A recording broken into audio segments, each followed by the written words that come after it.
ایک دفعہ کا ذکر ہے کہ 3 آدمی کہیں سفر پر جا رہے تھے۔ راستے میں طوفان آ گیا۔ طوفان سے بچنے کے لیے وہ تینوں آدمی ایک پہاڑ کی غار میں جا کے چھپ گئے۔ اچانک پہاڑ کے اوپر سے ایک بڑا سا پتھر غار کے منہ کے آگے آ کے گرا، جس نے غار کا منہ بند کر دیا۔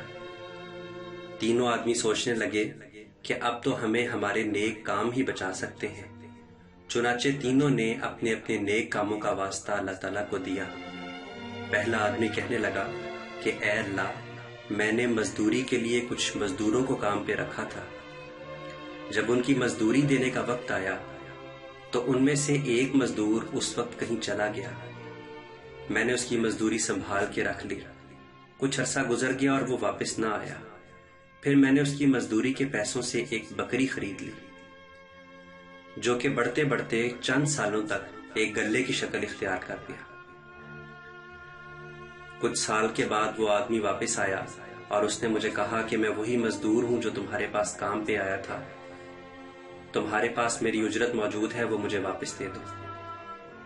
اے اللہ، میں نے تیری رضا کی خاطر وہ سارا مال جو بڑھتے بڑھتے پورے گلے کی شکل اختیار کر چکا تھا اس کو واپس کر دیا۔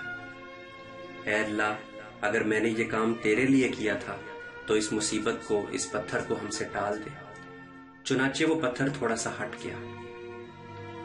پھر دوسرے آدمی نے بھی اپنے متعلق کسی نیک کام کا ذکر کیا، اس پر بھی پتھر تھوڑا سا ہٹ گیا۔ پھر تیسرا آدمی کہنے لگا کہ اے اللہ، میری ماں بوڑھی تھی۔ ایک رات کو اس نے مجھ سے پانی مانگا۔ جب میں پانی لایا تو وہ سو چکی تھی۔ میں نے اس کو نہ اٹھایا کہ کہیں اس کو تکلیف نہ ہو، اور وہ پانی لیے تمام رات میں اس کے پاس کھڑا رہا۔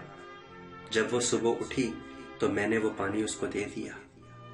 اے اللہ، اگر تجھے میری یہ نیکی پسند ہے تو اس مشکل کو دور کر دے۔ پھر وہ پتھر اس قدر ہٹ گیا کہ وہ تینوں آسانی سے اس سے نکل گئے، اور اللہ تعالیٰ نے ان تینوں کو ان کی نیکی کا بدلہ دے دیا۔